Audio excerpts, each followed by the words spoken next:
Hello, everyone. It's Shane Kanto, your Wasteland Reviewer, and welcome to the Wasteland, my weekly show where I take a deep dive into a particular film. And this week on This is the Martin Scorsese Show, we have Gangs of New York. And Adam here, my pal from SiftPop, is here to talk about the film with me as well. So, Adam, thanks for coming on. Thanks for having me again. It's good fun. Adam's becoming a pretty regular on my channel, which is a lot of fun, and talking about movies, whether it's talking about a film or talking about perspective on movies.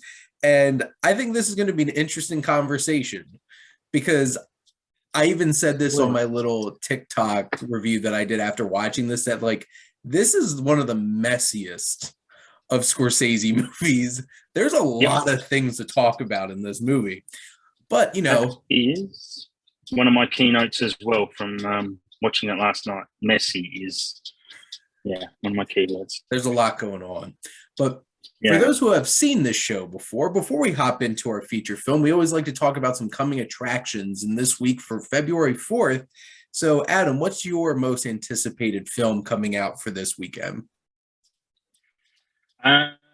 The Worst Person in the World for you guys. It has been here in Australia and I've missed it, sadly. So I will be waiting for it to come to somewhere I can rent it, basically. But yeah, pretty keen to see it. I've heard nothing but great things.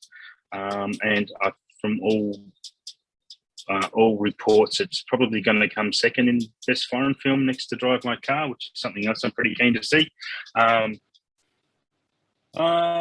So nothing else really is on my radar, to be honest. It's coming out this week.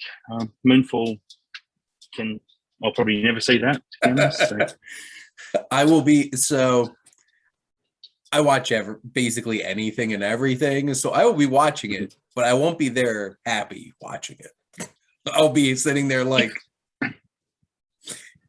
I don't know. If my trusted sources say it's good, like yourself and some other, letterbox people I follow or SiftPop, I might give it a chance. But until then, I'm happy to wait and see.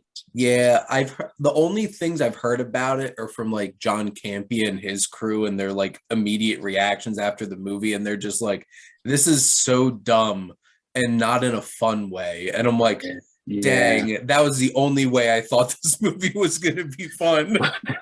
We probably knew it was going to be dumb from considering old Roland Emmerich, but disappointing.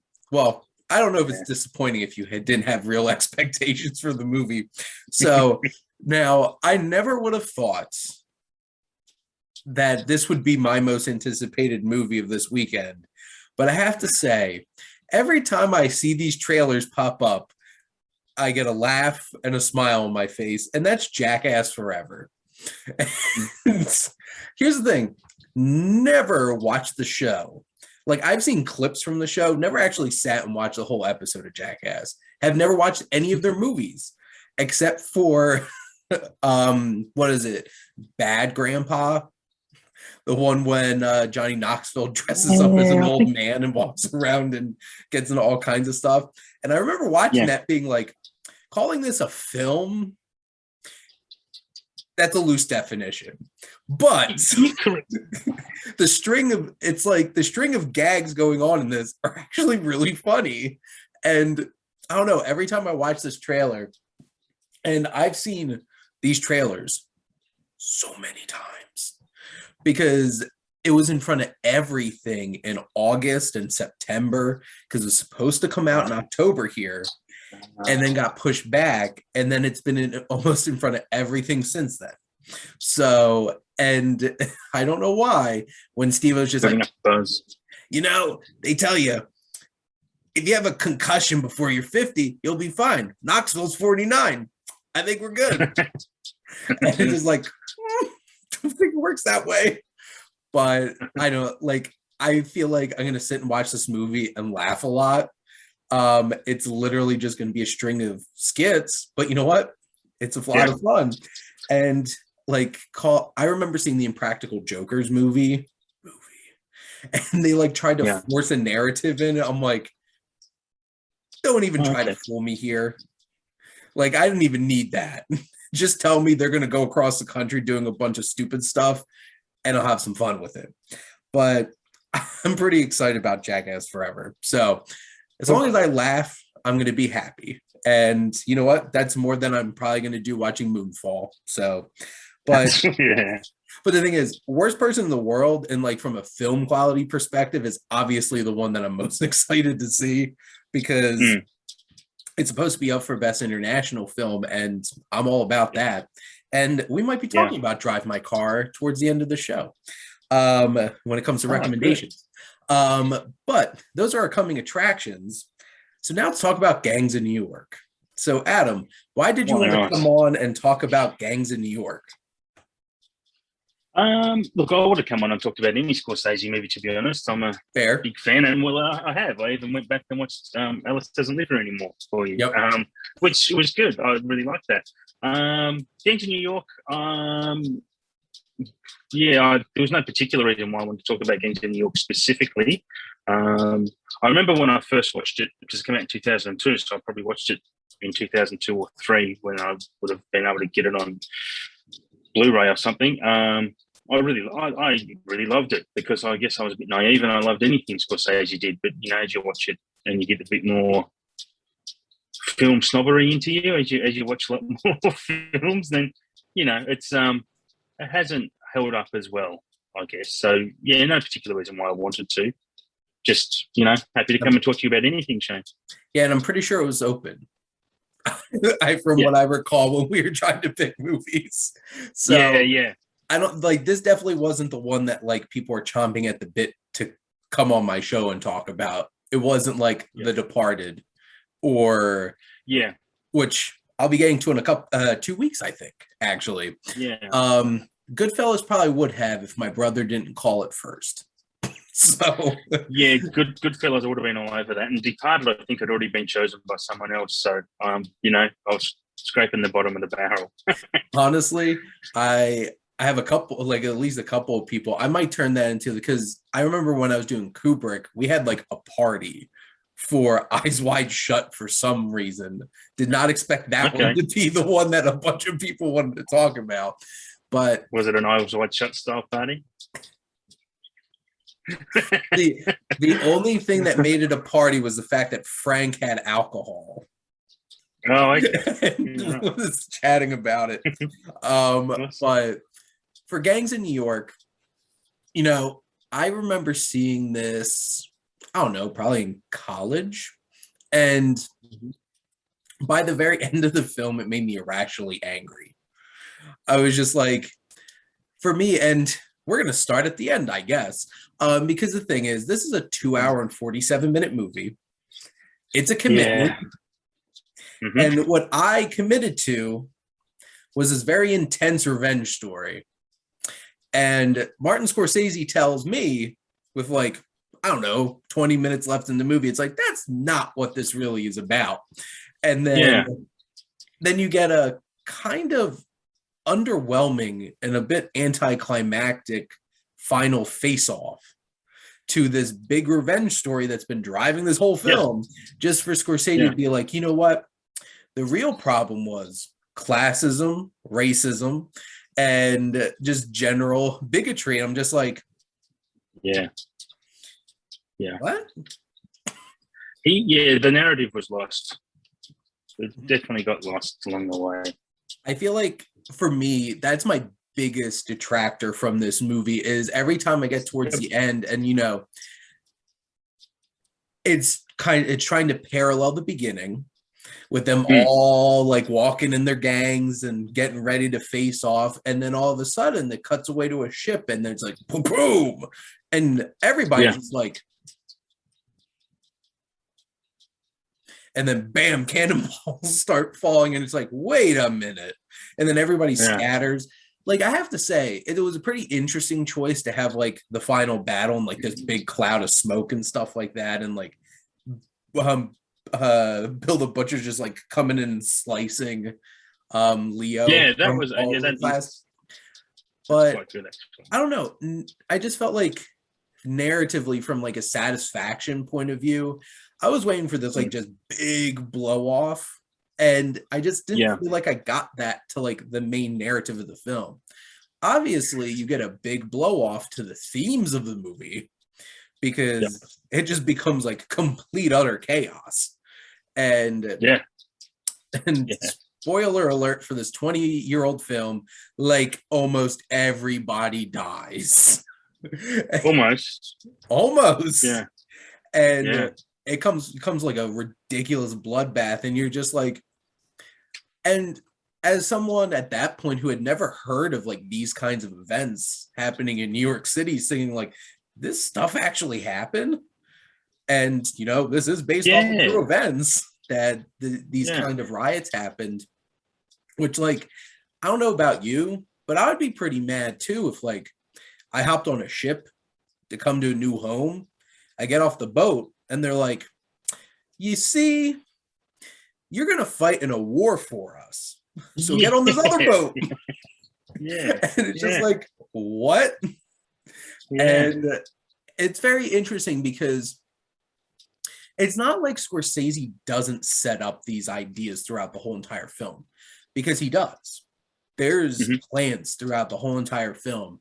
I don't know. For me, it felt like the main narrative of the film that was promised from the very beginning of the film was this revenge story. And it just felt like in the third act, it decided to change what the main narrative was. And I just felt unsatisfied by it. It's sorry, there was something on the tip of my tongue I was going to say there a second ago. It's a lot of it feels like Scorsese was trying really hard for an Oscar he missed out on, because he's trying to put a lot into, well, like you said, it's 160 minutes long, and about 150th minute is when you kind of wake up and go, hang on, there's so much of this movie we didn't need. Like as much as Jim Broadbent is great, we didn't need that political side of the story. It would have been better if it was just focused on the gangs of New York, right? Those actual at the 5 points. If it was just all them, and a bit less of the, can't believe I'm going to say this because Scorsese does this better than anyone, but a bit less of the glorified violence that's in there. Like there's some great directorial choices. You mentioned that final scene in the smoke, you know, the slashing and the horror of all that, but there's just a lot of it's quite gratuitous, and for it's gratuitous. There's no reason for it. Some of it, so a lot of that does put you off. It does make the film a little bit less valid, and it could easily lose half an hour, and the movie would have been much better. Well, and it's interesting that you brought up, because like there are a lot of characters, there are a lot of loose threads, and like Jim Broadbent is definitely entertaining in the movie, but did that necessarily? It's very obvious that Scorsese and Jake Cox, who is one of the screenwriters, along with Frank Zalian and Kenneth Lonergan, wrote this movie. I'm like, wait, the guy from Manchester by the Sea? And it's very interesting that, well, you had 3 screenwriters, and there's a lot of ideas in this movie, all thrown together. And because like and I love Brendan Gleeson. In the end, how important did his character turn out to be? And did we need proof that Bill the Butcher was dangerous and would just kill anybody? No, because kind of felt like we knew that already. He already had his wacky stick with the notches on it, and then he cuts another one. This one's for you. and it ultimately just goes, okay, you're right. Look, what was all that for? And like, obviously, I loved seeing Brendan Gleeson on screen when he was in it, but like, I don't know, it didn't feel like it went anywhere of consequence, because like, it's not like Leo's character needed extra reason for revenge. He was already trying to avenge his father. Like, that's good enough. That's right. And it's not like there was no consequences for Bill the Butcher. No. Like he's No. just like the next scene, he's hanging out there during the funeral, just being like smoking his pipe. And doing his De Niro impression. Oh, you know what? This is the best segue into what I think is going to be the most interesting conversation here is Daniel Day-Lewis. And ever since you told me they should have just got Robert De Niro to do this performance, and I'm sitting here watching this movie, I'm like, why is he squinting so much? And it's just like he's De Niro facing it. And especially that moment he's like smoking the pipe and he's like,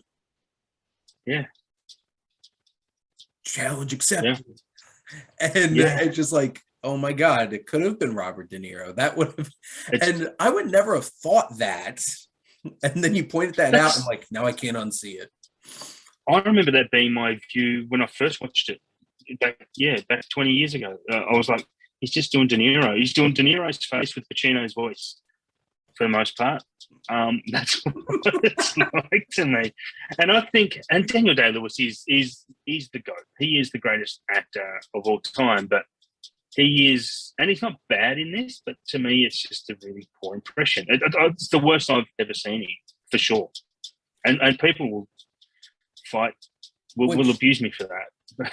Which, you want to hear something funny? So I was sitting here watching this movie, and my fiance Jess is just like, so why did they get like an English-Irish actor to play this American native, and then they get Leo to play an Irishman? I'm like, yeah. You make a good point. And we'll get to Leo and some other people's Irish accents and stuff like that in a little bit. But like, I love Daniel Day-Lewis, and I think I still think this is a really entertaining performance and a very big performance. But now, ever since you said that to me when we recorded the last show, I'm just like, I've ruined it for you. Wait a minute. Well, because for me, it makes him less. He's supposed to be he's supposed to be really intimidating, and for me, and he is, and it is still a good performance. But when I'm just watching someone try and pull up De Niro with a beard, it's just not as intimidating. It's not as, it takes me out of it, I guess is what I'm trying to say. Yeah, it makes it less believable. And now, like, I didn't get to do research earlier because things happened today when I was trying to watch this, but I now wonder, did Scorsese want De Niro in this movie? Or was like Daniel Day-Lewis his top pick? Because like this isn't his first go around with Daniel Day-Lewis because of Age of Innocence. So they worked together almost 10 years before this.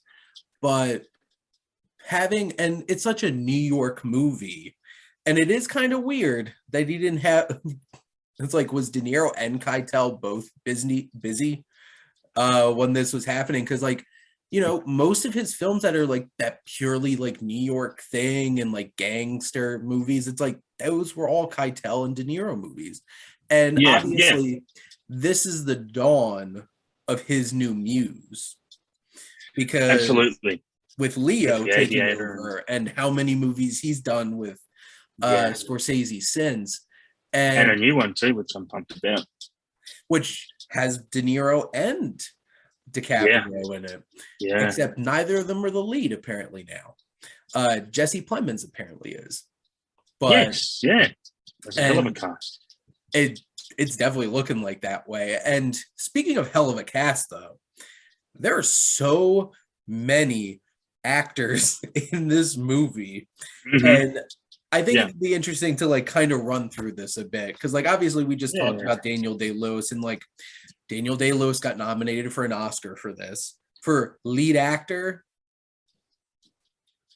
Calling some BS on that one.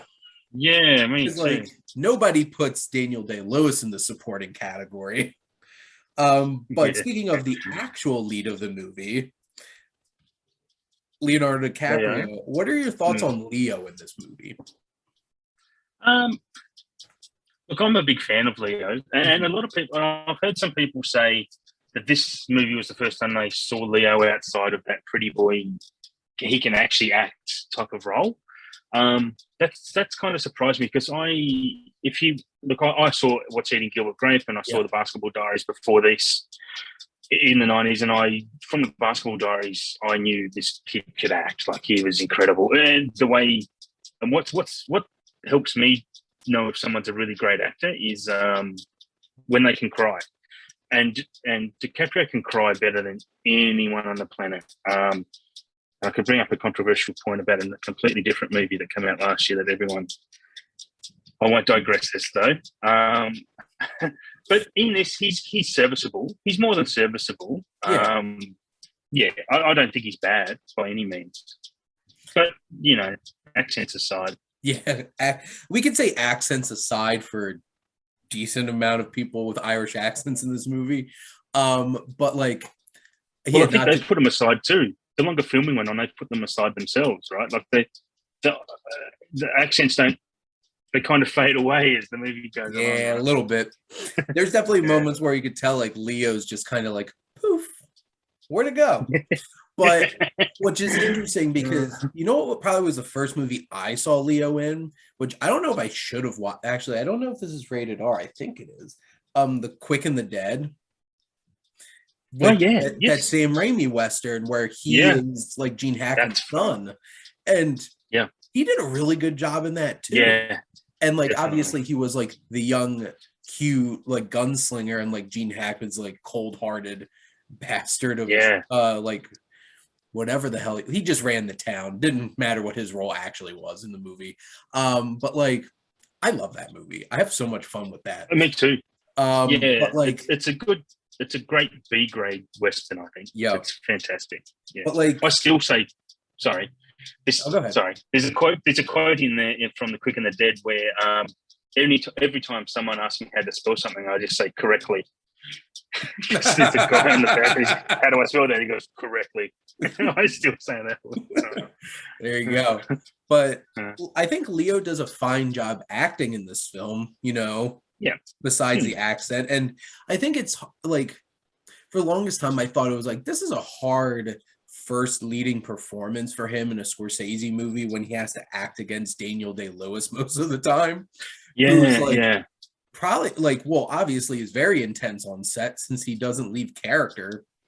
So just reading some trivia about that. Yeah. And who I'm not a huge fan of in this movie is Cameron Diaz. And I'm just like, I understand she was like a big actress at the time. That kind of felt like why she got cast in this movie. And I don't know, she just felt out of place in this. This is an agent's decision. It feels like it's an agent's decision. Like they're like, this will be great for you. Go on, blah blah blah. And I don't know why Scorsese would have chosen her. To be honest, she must have put in a good audition. Honestly, but it is a weird choice to have her in there. Mm-hmm. And like, I'm just going to run through some of the rest of this cast, obviously, because like Jim Broadbent is a lot of fun in his role. Yeah. No matter how necessary it is. John C. Reilly, who is a really talented actor. And absolutely. And I thought it was interesting because I think the first time I saw this movie, I'm like, because like the only thing I knew him from was like Talladega Nights and Step Brothers at that point. And I'm just like, wait a minute, why is he here? But like, if you think about it from like a career perspective, he had like PTA movies. Like, he's a dramatic actor. Yeah. He's kind of like Jeff,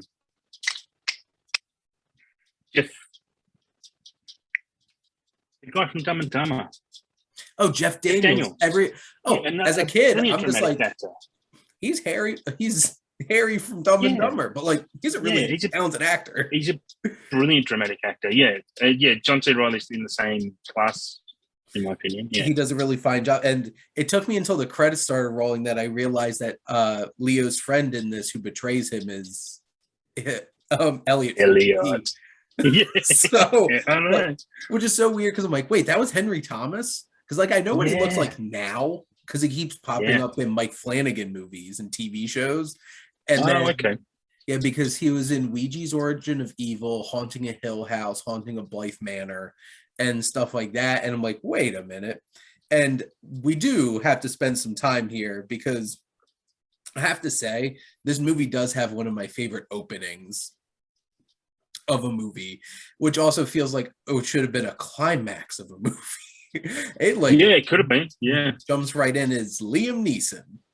yeah. And I guess Liam Neeson only acts for 10 minutes in Scorsese movies because this and Silence. The other one.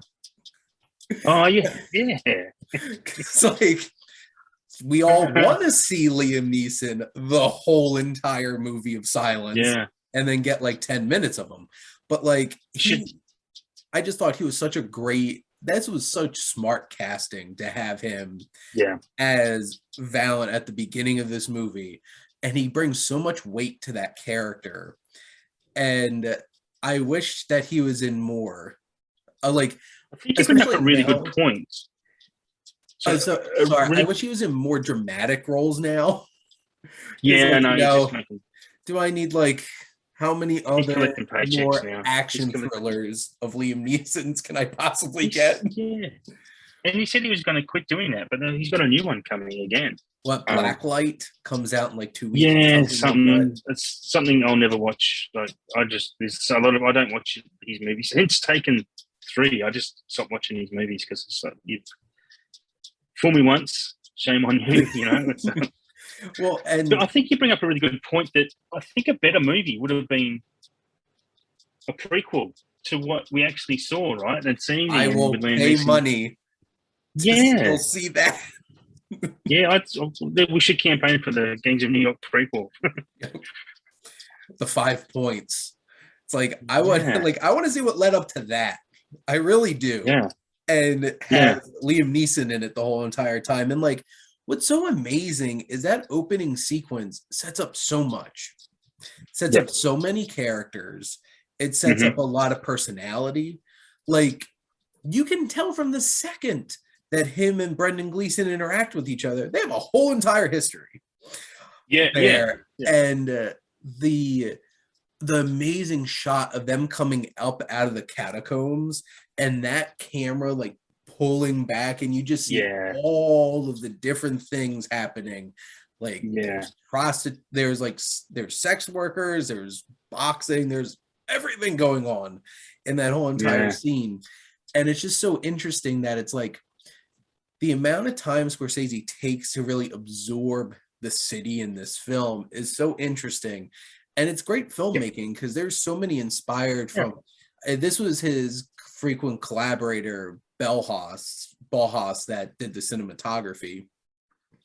That shot really got me. And the other shot of them on the docks later in the film, when it's just one continuous shot of, like I mentioned before, the Irish people coming off of one boat, that camera tracking across the dock to the table where it's like, sign here, you become an American citizen, sign here and you enlist in the Union Army. And then the camera panning back around and seeing like this guy now dressed up as a Union soldier and his family all hugging him, crying goodbye. And it keeps panning back and you just see those coffins start coming off of the boat. And just like, that's the cycle of come to America, get sent to war, and come back dead. And like, Scorsese is just such a fantastic filmmaker that he makes so many of those kinds of scenes work so well in this film without really saying much. It's just like, what if this movie was actually about that, like the whole entire situation going on with like the Civil War and stuff like that. But it never felt that way. The whole entire movie, I'm never gonna let this go, has felt like this was about Valen and cutting. Until it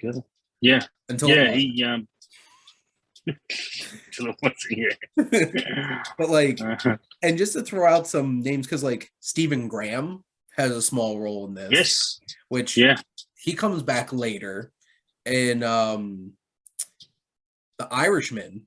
So like he's definitely come back and works with Scorsese again because like he's been in a few Guy Ritchie movies as well.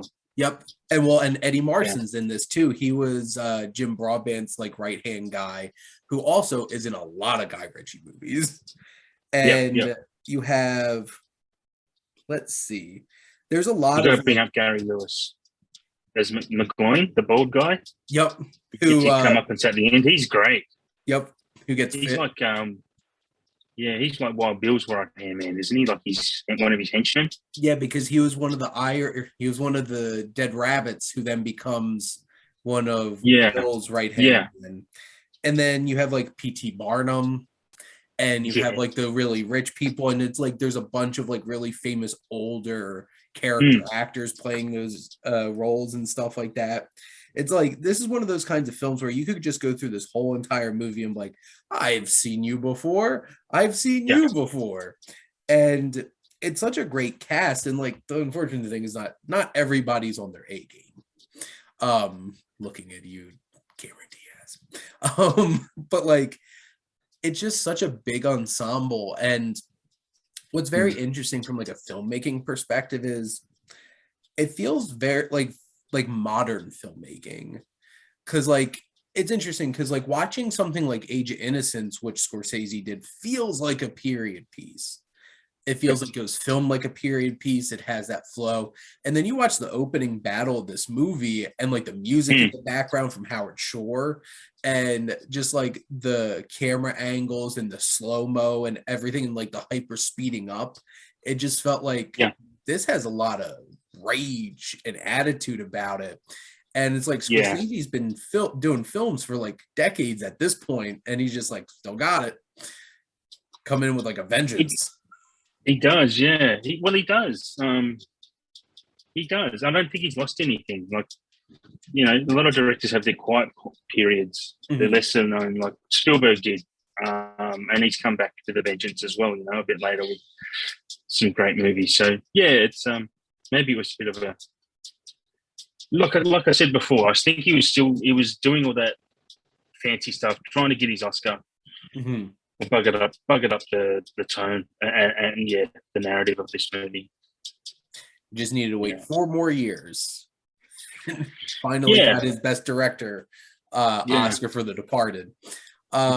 Which, like, I guess, Adam, at this point, what are some of the other, were there any other like big things about the film that really stuck out to you that you liked about the film? Yes. At the end, in that climactic scene, I had to note this. There's this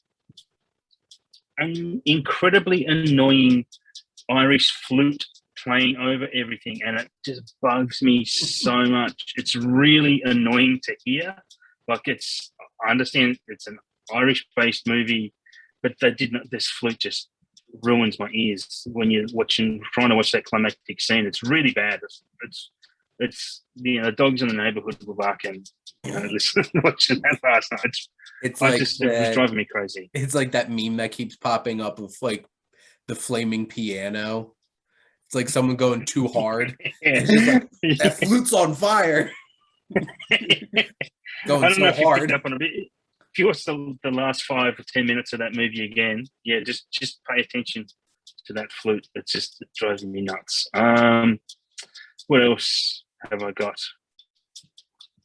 I think I guess only one other thing which might be a bit off the brief, but it was a really interesting period in American history altogether, that area. So I think a bit of that history was left out of the overall movie to focus on maybe the relationships between the characters themselves. But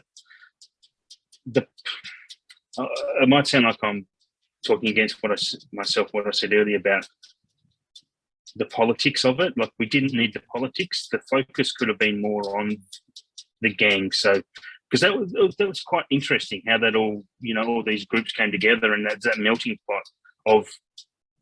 There was a point where they said there's 15,000 Irishmen showing up a day, like shipping in each day. Like, where are they all going? Like, that's a really fascinating side of that story. Well, and it's a lot of the unsaid things, because like, you know, that shot that I mentioned earlier, where just like this giant building of all of these people who are probably all sleeping there too. because like Yeah. where are they living? Yeah. And they're living And this in was like, down in Wall Street too. Look, that was actually Wall Street. So compared to what that's turned into today, like that's fascinating to me. yeah, and it's so interesting because like they do spend a lot of time with like the dynamics of, it's like obviously they spend a lot of time with the dynamics of like the gangs and the interactions between them, and the you have all like the push and pull of like, because like at the beginning of the film it's very obvious that like Bill and Tweed are on the same side, right? They're on like the same page, and like you even feel with the interaction that Bill has with those very rich people who John C. Reilly's showing around, that there's all kinds of different class dynamics, group dynamics. Because like Bill even says, it's like, I value that cop like 10 over any of you politicians. And like having that police officer in his back pocket versus a bunch of like loudmouth politicians, and how Bill knows everything about those like really rich people, but they have no idea who the hell he is. Well, he knew he was the real boss, right? He knew he was the real leader of that city, and that's why he didn't care about them. Yeah. And it's so interesting because it's like Bill seems like he's such a big leader, but when you look at it in this grand scheme of things, he's the leader of like this small, run-down, dilapidated section in New York City. And in the grand scheme of it, and I don't know, maybe that's what Scorsese was getting at. In the grand scheme of things, maybe there was a lot more going on in New York City than just this blood bath between all of these gangs in this one section of New York. And then when the blood started flowing through the whole entire city was when things started getting crazy. Because like, you know, they deal with like racism throughout the whole entire film, on and off. Because like you have the prejudice that like the natives, which taking a step back and thinking about that for a second, and you're just like, your family was born here? Really? And the natives and how they feel about the Irish, and how the Irish were lower than black people in many ways. And then you had all the other racism of like the one Irishman who was working with Bill in the church, screaming about how there's a black person in the church. That preach is like, then he gets clobbered. But Bill's dying line was, "At least I'm going to die a natural American," or something, whatever that line is, like a Native American. I'm like, no, you're not. Like, no, you're not. It's like Daniel Day-Lewis, you were in a movie called Last of the Mohicans, where you had plenty of like actual Native Americans in it. And it's so well, and that's just, and it's such a relevant thing today in America too, because what it means to be a real patriot and what it means to be a real American. We don't want those other people coming into our country. I'm like, I wish that this movie that takes place in the 1860s was not as on the nose relevant as it is in 2022, but it is. And there's still those kinds of thoughts and dynamics, and there's still that power struggle and strife between the politicians and the regular people, which is why so many politicians try to run. I'm like, I'm going to clean up the swamp. I'm not just one of those politicians. I'm like, sure you are. They are the swamp. They are the swamp. You're going to clean your own backyard finally, like. And because the thing is, that's I guess the kind of frustrating thing about this movie is there's so many great ideas in it. There's just too many of them. He was going hard. He was definitely. And you've got to think, like, you know, the script writers who write this thing, but Scorsese's still the director who has final say, so he's got a better responsibility for it being so cluttered. Well, and definitely. the fact that Jay Cox did like the story and got top billing on the screenplay says a lot, because Jay Cox and Martin Scorsese are friends and work very closely together. Because like you might not see Scorsese's name on a lot of screenplays of his, but No, he's yeah, working it. yeah. It's very interesting because I heard a story about another famous and lucrative director, Clint Eastwood, who Clint doesn't write his own movies.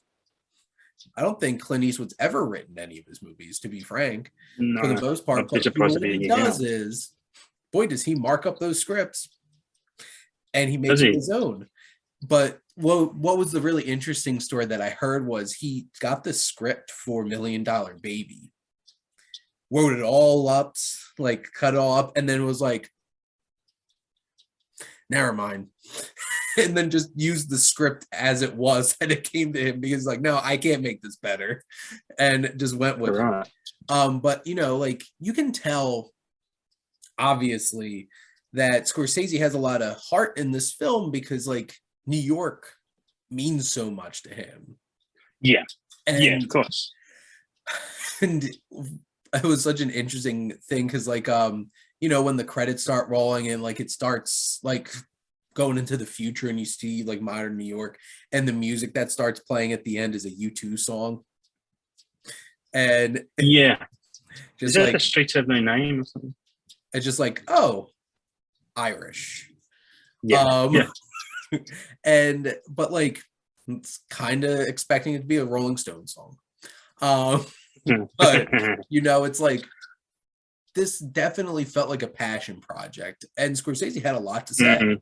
It just felt like, you know, a fire hose that somebody like turned it up and like broke the handle off, and then this fire hose was like for 2 hours and 47 minutes, and like a lot of it was great. There was a lot of great material in it, and there's a lot of great scenes. It's just they all come together, are they all necessary, and do they all serve the plot?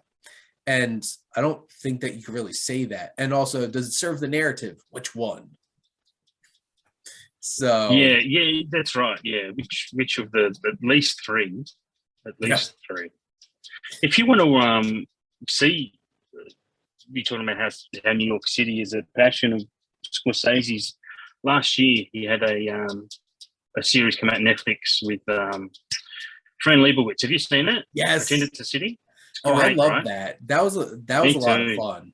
And yeah, me too. It was such an interesting insight, and you can tell how passionate Martin Scorsese is about what he makes. Yeah. And he finds ways, because like, and even like the religion part of it all, and the faith, because like, you know, Scorsese's all about faith, and it's so interesting. Like even the schisms in Catholicism and Christianity, because like you know, at one point Bill the Butcher's like, those Irishmen, they're not voting for what you say, they vote for what their little pointy-hatted king says over in the Vatican. And it's just like, I see somebody doesn't like Roman Catholics over here. It's like if Bill the Butcher survived, what would he have thought of the Italians when they started coming over? Yeah. And which it's very interesting because like where this took place was like, this is when all the Irish were coming over and like the famine and stuff like that. And then, you know, a couple decades later, and like I know my family, my Italian family came over in the 1920s.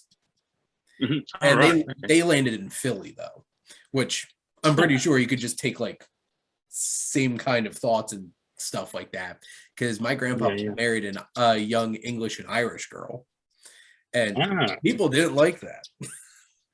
Wasn't it a funny time? What a time to be alive, right? What a weird, get to marry your own clan type of thing. Like, yeah. But it's interesting. It's there's, you know, you could sit here for hours and just take like line by line in this movie, because there's legitimately that much rich ideas and commentary and everything in the film.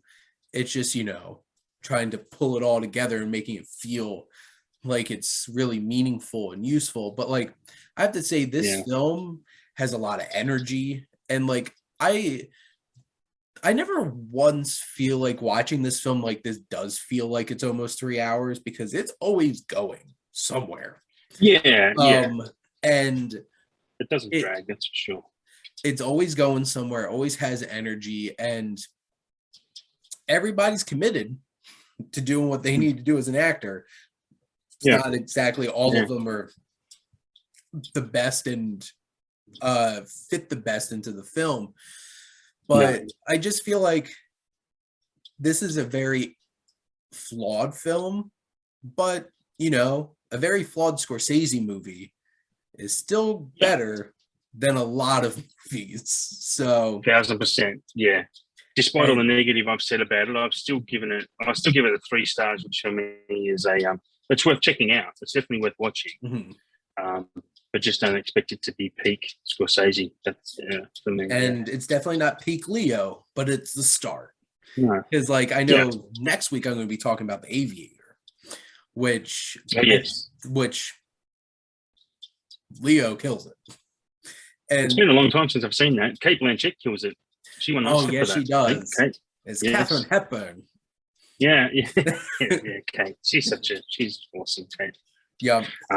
I'm excited to dig into all these Leo, because it's like I've gotten through all like the Keitel led ones and almost all the De Niro led ones, because still the Irish.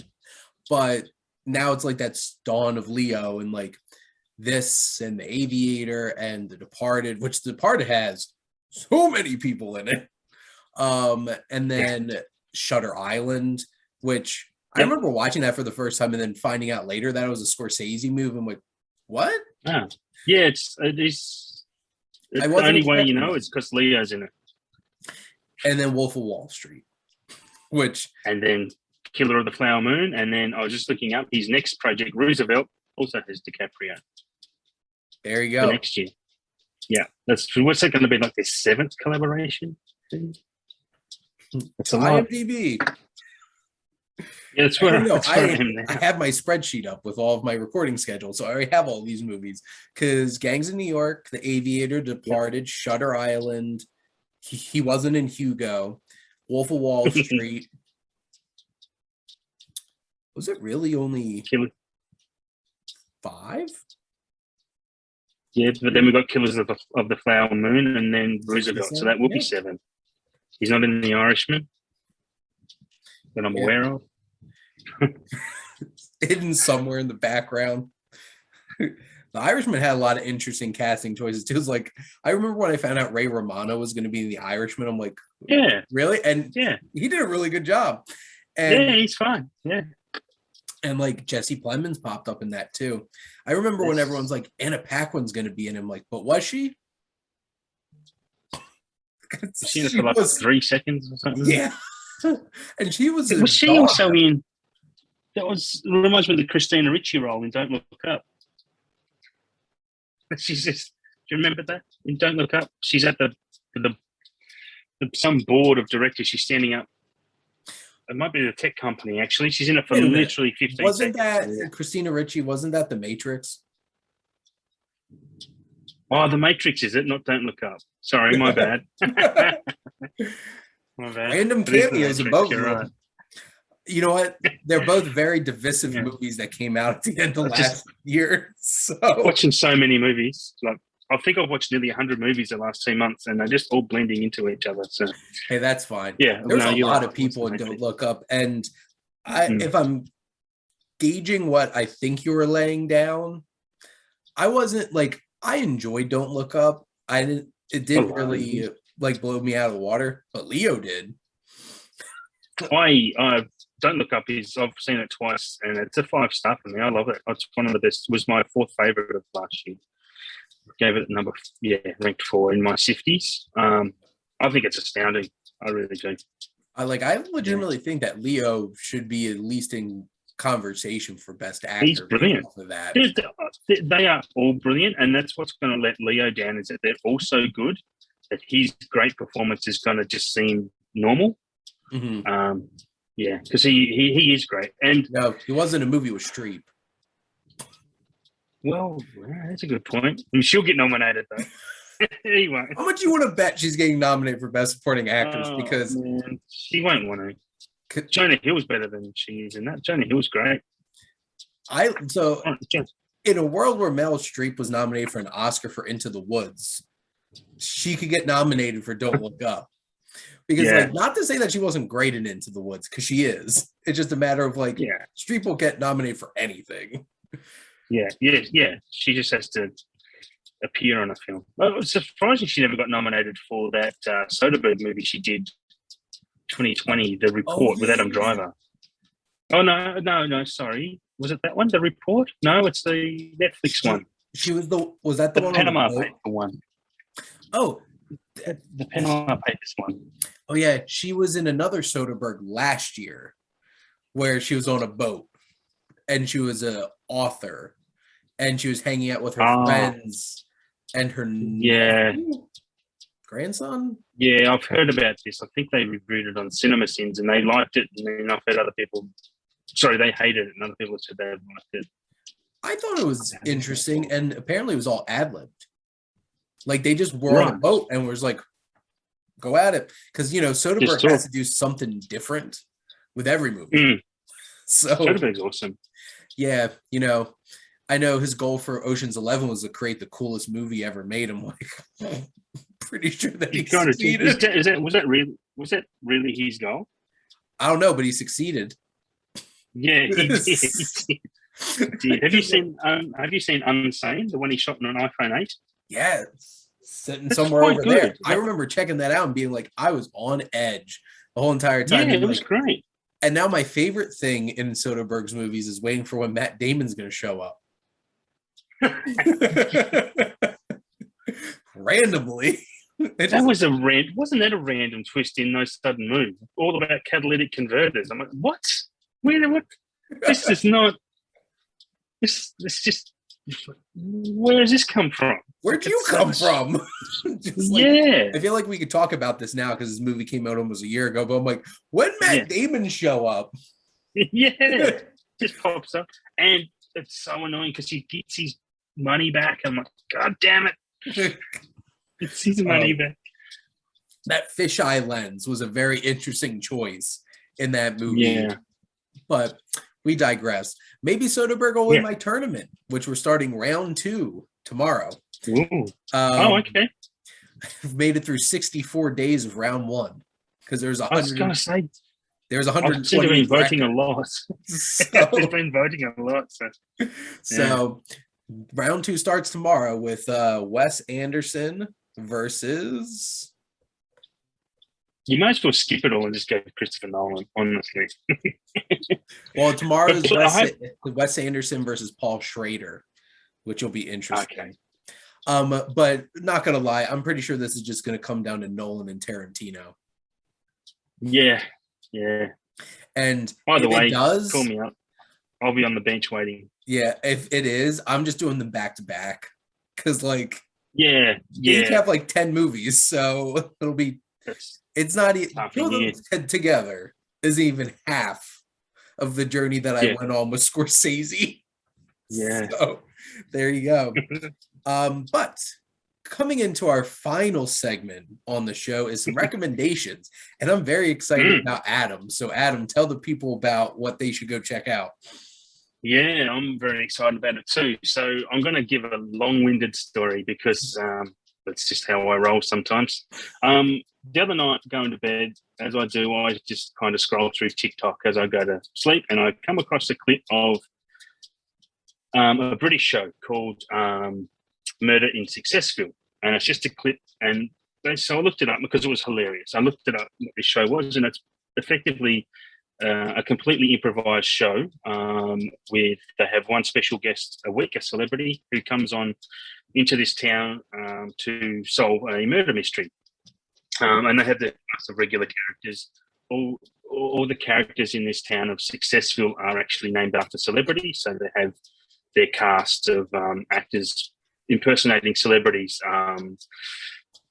as I was mentioning, Shane, before, one of them was Lady Gaga. She died. She was the victim of murder, and her butler was Jay-Z. I think the coroner in the town is Lana Del Rey, and I have a lot of other British celebrities. It's on Amazon at the moment in Australia, so you might be able to get it on Amazon in America. I'm not sure. It's hysterically funny.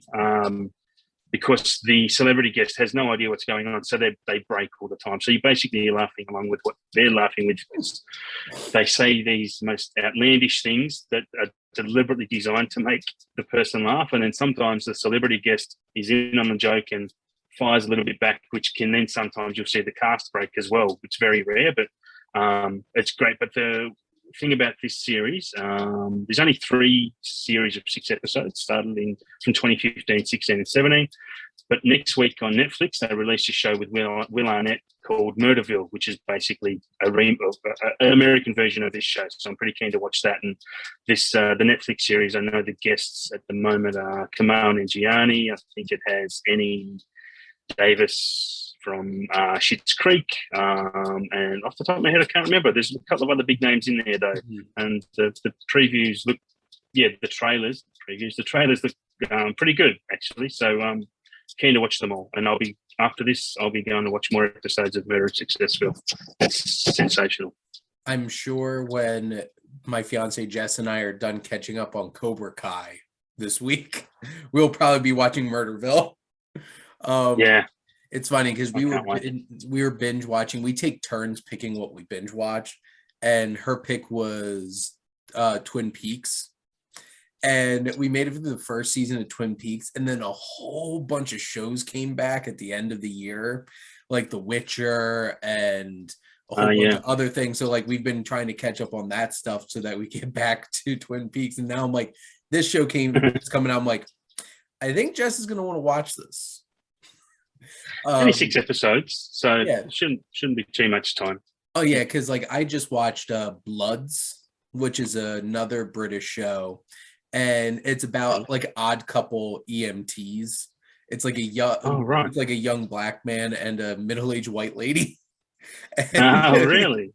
And but my favorite part of the show is one of the side plots, which is Lucy Punch, who's been in a lot of different kinds of things. Like she was a small role in Hot Fudge. She's the obnoxious laugher and bad actress. Okay.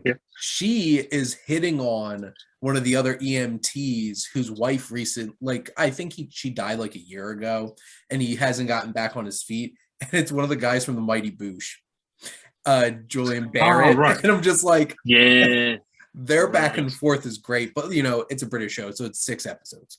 And they're like 22-minute episodes. I'm like, dang.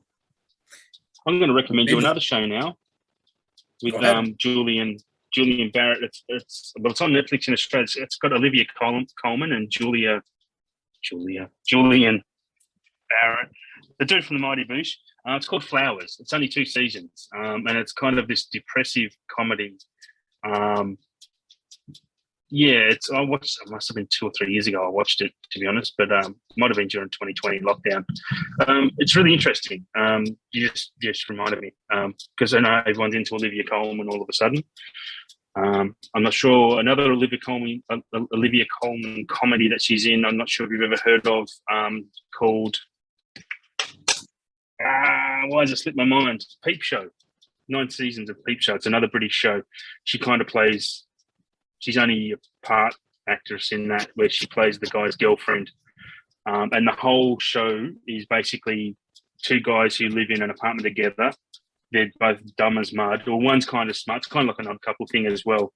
But every shot is filmed from the person who's listening's perspective. So you've just got the other actor's face on the screen the whole time. And then it'll switch. It's really interesting way it's filmed. But Olivia Colman is in that too. And she plays the guy who works girlfriend, and their relationship is just a complete mess. And it's another fantastic show. I grew up watching a lot of British television because my grandma did. Good. And I lived with her, and like I rewatched one of my favorite shows of hers, which was Are You Being Served, which all the seasons are on BritBox. Love that show. Okay. if you know that sensibility of British humor, you will love Murdering Successful. You will love it. Yep. Yeah, I'm ready. I'd love to hear your thoughts on it. Keeping up appearances. It's Yeah, Hyacinth Bouquet, Mrs. Bucket. yeah, Mrs. Bucket, and her poor downtrodden husband. Yep. Oh man. Because and stuff like Netflix just keeps pumping out shows like nonstop. Hulu, there's just so many streaming services. I'm like, honestly, sometimes I could just throw on BritBox and just sit there, just watch all this British television. And there's just so much great television, and they're manageable too. Because most of the time they're just a couple episodes a series. So there you go. That's where I've gotten myself into. Sorry. I was just going to say, now that you've gotten a bunch of TV recommendations, so what I'm going to do real quick is do some, not that you need anybody to recommend Lord of the Rings to you, because I feel like most people who've wanted to watch it have watched it at this point.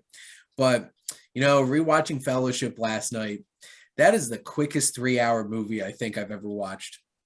It just flows. And I remember watching it on my birthday in 2020. That was the first time I had watched it in a couple of years. I'm just like, it's over. That was 3 hours ago. I started this movie. I have a really unpopular opinion about Lord of the Rings, but I know people, I can't watch it. I have tried at least 4 or 5 times to watch it, and I just cannot do it. I can't do it. Are you sure you didn't put in The Hobbit?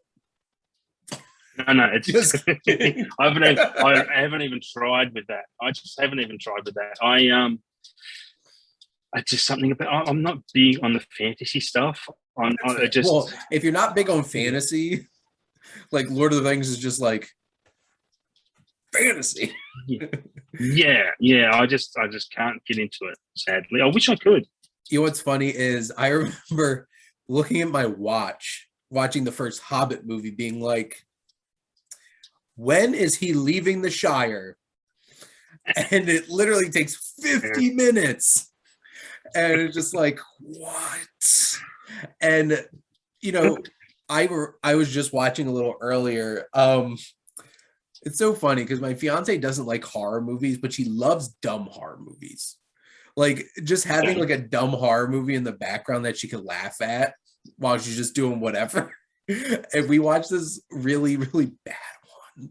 It's called The Curse of La Luna? No. So that is a bad one, but this feels like a ripoff of that, which is bad. Okay. And this is an hour and 25-minute movie, mind you. It literally took 45 minutes of anything supernatural to happen. Yeah. And I'm just sitting there for 45 minutes with these poorly written, cliched characters just pitching back and forth with each other. I'm just like, yeah. Literally one of the characters, within 2 minutes of him being on screen, I'm like, please be the first one to die. Just please. And then I had to spend 55 more minutes with him, and I'm just like, wow. But so it was a long 85 minutes. That felt longer than Fellowship. There's no more accurate phrase than time is relative, right? Especially when it comes to film. You can watch something that's 3 hours long that feels like 5 minutes, and vice versa. It's so funny because my brother and I went to go see Antlers together at the end of last year. Oh yeah, and that's my I love that kind of horror, like that slow burn, just atmosphere kind of thing. My brother's a slasher movie person, so he's sitting there. It's like, how when we saw Endgame and it felt like an hour and a half. Well, this hour and a half movie feels like 3 hours. I'm just like, yeah, right. Which is that like a Robert Eggers style horror? Because Antlers is on Disney Plus here, and I've seen it, and I haven't got to it yet. So. It has that kind of vibe. It's from Scott Cooper, which, if you've seen any of Scott Cooper's films, they're very dark and ominous and atmospheric and foreboding. And he's done Out of the Furnace, which was he definitely understands Appalachia and like mountain towns and like failed mining communities and like the horrible aftermath of that kind of stuff. Because Out of the Furnace was very much that. I love his film Hostiles, which is a Western with Christian Bale in it. Okay. But like it's definitely one of those like slow burning, like unnerving kind of experiences until like in the third act of Antlers, some of the characters started acting like they were in a horror movie. I'm like, Jesse Plemons, you just saw your partner go disappear over there. Why the hell would you just walk right exactly where he was and very obviously didn't come back? And is Jesse Plemons in this? Yeah, it's Kerry Russell and Jesse Plemons are both in Antlers. And a little bit of Graham Greene pops up because you needed a Native American character to explain what a Wendigo was to people. And I'm just like, that was one of the moments too where I'm like, wow, I'm watching a horror movie. So like, but quick other recommendations. So if you haven't checked out the latest episode of Development Hell podcast with the movie club, we talked about Throne of Blood, which is a Akira Kurosawa version of Macbeth. And it's incredibly well crafted, and Mifune just goes nuts in the best way. And I think it's a really quality Macbeth adaptation with samurai, which is pretty cool. So, and then I mentioned this way back when, Drive My Car, which I got to check out last weekend. It is 3 hours. It's one of those kinds of films where the scenes are long and methodical in how they play out, but the filmmaking is so engrossing where you're just like, I completely forgot that I just spent 25 minutes in one scene.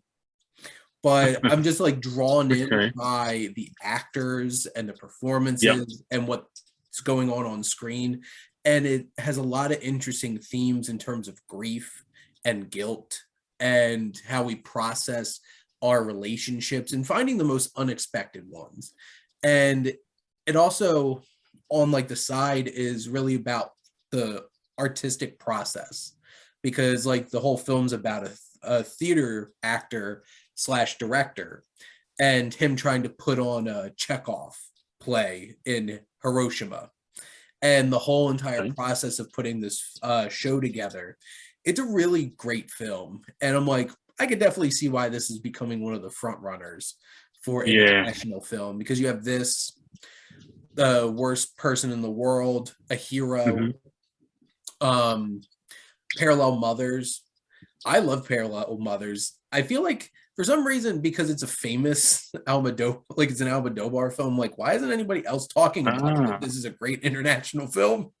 But there's a lot of quality films out there for the international. I'm like, and they didn't even pick Titan for the short list, which was definitely the most provocative one this year. Yeah, I've heard of. Is that what's Titan? I've seen that everywhere actually. You'll probably know it as the movie about a woman having sex with a car. The car? Is that? No, I didn't know that. Literally. The exhaust? Like what? You'll have to see the movie to find out, because they show you how it happened, and you're just like, and she's a serial killer on top of it. Oh, okay. And you're just like, does not sound up my alley at all. This movie was the most insane movie that I've seen all of 2021. I've heard really good reviews for it. Oh, it even won the Cannes Film Festival. And did it win the Palme d'Or? Yeah. Oh my god, okay. And even the Oscars were like, yeah, we don't want anything to do with that. Which, knowing the Oscars, I'm not surprised. When did the Oscars get when are the nominations come out for that? Oh, because the thing is, the ceremony isn't even until March 27th. So March 27th. So like they still have plenty of time. I think it's the beginning of February, but I'm not positive. But I am very interested to see what does get nominated for international film, because there's so many great ones. It was also a very provocative year for international films. I've seen quite a few doozies, including Bad Luck Banging or Looney Porn. Looney Porn? Yes. So basically, Right. the crux of the movie is a teacher. Her career is on the line because she made a very graphic sex tape with her husband, and her husband was an idiot and accidentally put it out on the cloud. Okay. So is this like Cameron Diaz's last movie, Sex Tape? Is it kind of like that? Except this is a prestige film, Adam. Right. Okay. Right. It was actually it's a really unexpected film. It goes places that are just like, what? I like that. And what about Lamb? Sorry, you still and talking about this Lamb one? too. Oh my god. Yeah. Is Lamb good? I think it depends on who you ask. Because like, okay, I feel like you have to have that frequency for A24 horror movies to like connect with A24 horror movies. And Lamb is definitely much more like Eggers than Astor, if you know what I mean. Because like R.E. Astor's, it's like those films, there's a lot going on. And which is interesting because like apparently A24 just loves folk horror between Midsummer and The Witch and The Lighthouse. And so apparently Robert Eggers got stolen by Focus Features for The Northman because that's not even A24 movie. I'm like sitting there like, are you sure it's not? They might not have been able to afford him now. Yeah, but Lamb was a very interesting. That film is very like it really takes time, but like when it gets to where it's going, you're gonna be left like, what did I just watch? Okay, and that's I might check that out soon. I'm the kind of person that like, if your film surprises me, then at least it was worth watching. Yep. I'm the same. Yeah. My brother definitely is not, because I remember recommending him Midsummer. And then he told me, what the hell did you tell me to watch? And I'm like, it was a thing, wasn't it? Midsummer bugged me. Like, I was watching, I was like, what was the point in any of this? Especially at the end, and she gives that stupid big grin. I'm like, what is going on here? Like, I just don't think I gelled with it. I don't think I clicked with Midsummer. I think this is going to sound like the strangest sentence ever. Hereditary felt like a much more accessible film. Which even saying that just feels weird.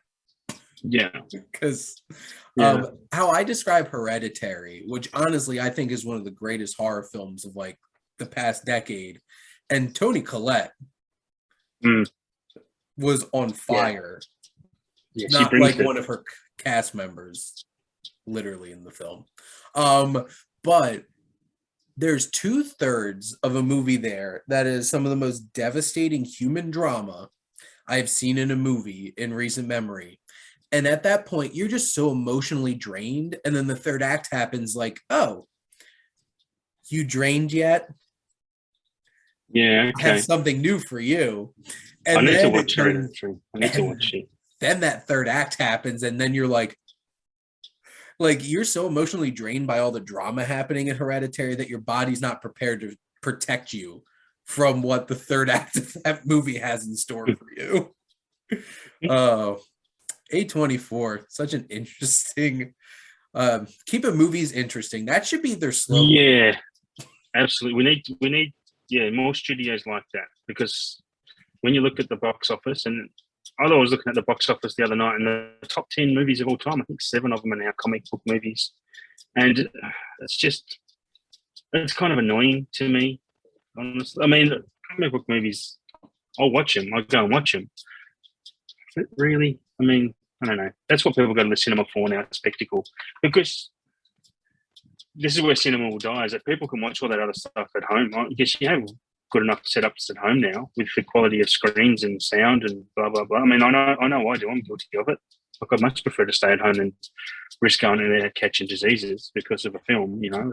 And to be fair, how things have turned out recently, it's just like, oh, you're okay to go to the movies. It's like, yeah. It's like, I felt like the film industry has moved on to the point that it's like, oh, COVID's over.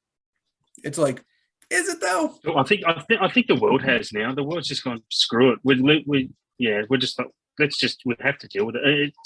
In Australia now. We've opened everything up, and our cases are through the roof, and people are dying. Like it's impossible to have zero COVID. So we're just going, all right.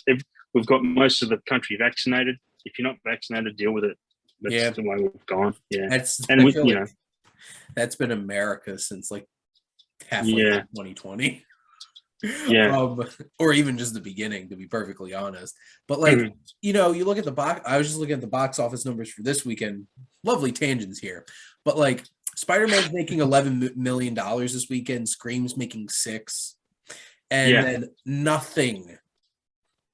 Oh, nothing I'm sorry. At all. Yeah. Sing 2 is still hanging around there because, like, families have to see something. And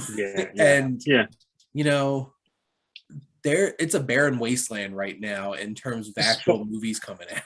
So Spider-Man's made nearly 800 million domestic now, then, hasn't it? It has cracked 735. Yeah.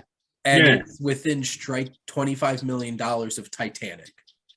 That is an insane amount of money during a pandemic. That would be bigger than The Force Awakens if there was no pandemic. That'd be making $1 billion domestic. Well, and we could go on a whole entire conversation about that, because I don't know, would there be such pent up hype for that movie if it wasn't for the fact that people had not been able to really go see anything of consequence for so long? Or really, is it that Spider-Man movie really sold it?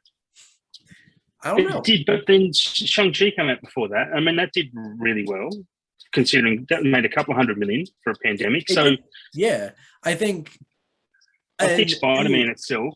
I think it was a very awkward time for Marvel to start releasing more obscure projects. Because, with the pandemic, is like Eternals. Yeah. Also, Eternals didn't get great reviews either, so that didn't help. I think it did help that Spider-Man, everybody was like, it has over a 4 on Letterboxd right now. That's like a 4.2. Yeah.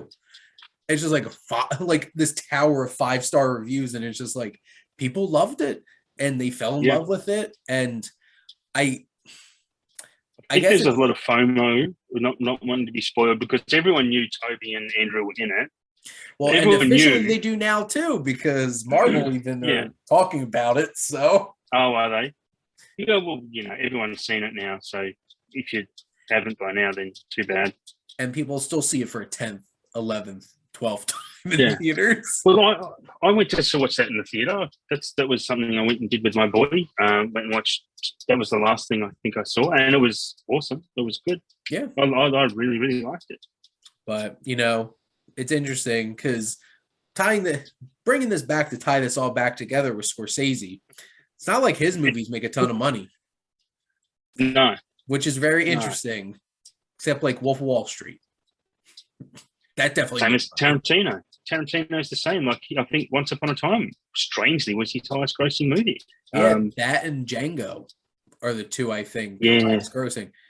I remember seeing Django in a pretty packed theater. I'm just like, and that was a very interesting public experience watching that in the theater, being like, should I be laughing at some of these things? Should I be laughing at the scene with a bunch of Klansmen fondling their hoods or not? The Jonah Hill part was great. But Once Upon a Time in Hollywood did really well for itself. It'll be very interesting once things start getting back to some semblance of normal. And 2025, it'll be that long. I'm being serious about that. That's going to be. We're always going to have new variants. It's just going to be that way for a few more years. Yeah, but we obviously talked about a lot of things, and I hope all of you enjoyed it.